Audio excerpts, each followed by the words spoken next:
Welcome back to ATS classes students. और आज जो हम देखेंगे वो लेटरल डिस्प्लेसमेंट और उसके फैक्टर्स।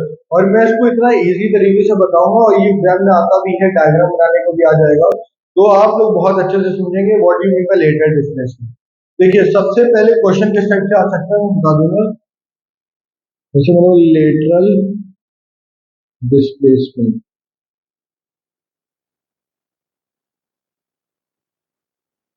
हमने बोला जैसे लेटरल डिस्प्लेसमेंट की बात करेंगे, ठीक है। आप बोलेगा refraction through rectangular glass slab दिखा दीजिए, क्या दिखा दीजिए? Refraction through rectangular glass slab.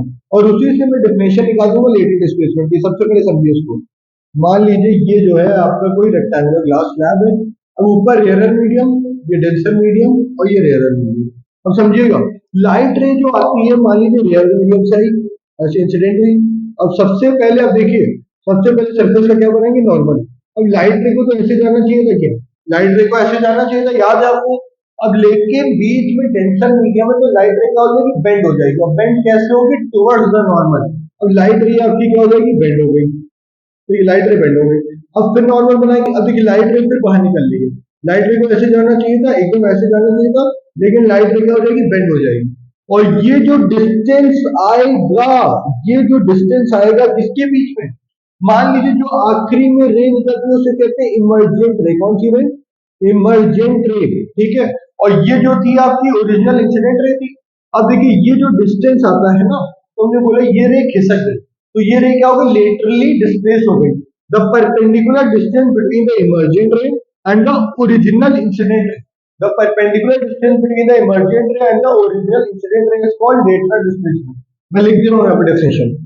The perpendicular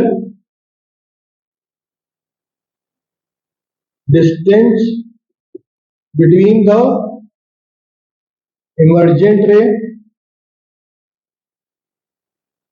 and original incident ray, original incident ray, ठीक है। The perpendicular distance between the emergent ray and the original incident ray is called lateral displacement। ये तैयार हो तो मेरे साथ बोलेंगे, the perpendicular distance between the emergent ray and the original incident ray is called lateral displacement।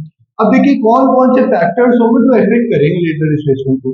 देखिए factors discuss कर लेते हैं। फैक्टर्स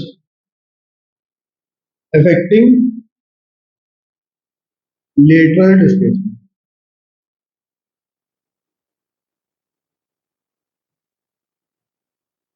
अब देखिए, अब मैंने बोला मान लीजिए कि अब हम क्या करें, ग्लास की थिकनेस अगर स्लैब की थिकनेस ज्यादा हो जाएगी तो यानी कि और डेंसिटी बढ़ जाएगी, डेंसर हो जाएगा। तो यानी कि अगर मैं थिकनेस बढ़ाता जाऊंगा तो और क्या होगा? और क्या होगी? बेंडिंग होगी। तो पहला लेटरल डिस्प्लेसमेंट बढ़ जाएगा। पहला क्या है?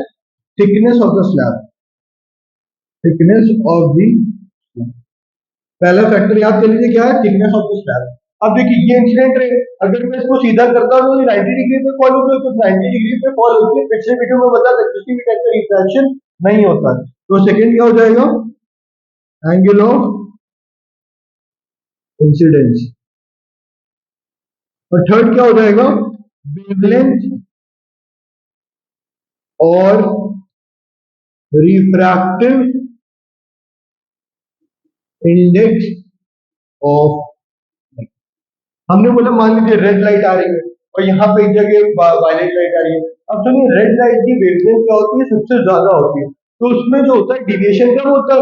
अब जैसे वायलेट लाइट आएगी तो और डिविएट करेगी, यानी कि क्या होगा? लेटरल डिस्प्लेसमेंट बढ़ता जाता है, ठीक है। तो यानी तीन फैक्टर हो गए, याद रखिएगा, थिकनेस, एंगल ऑफ इंसिडेंस और वेवलेंथ।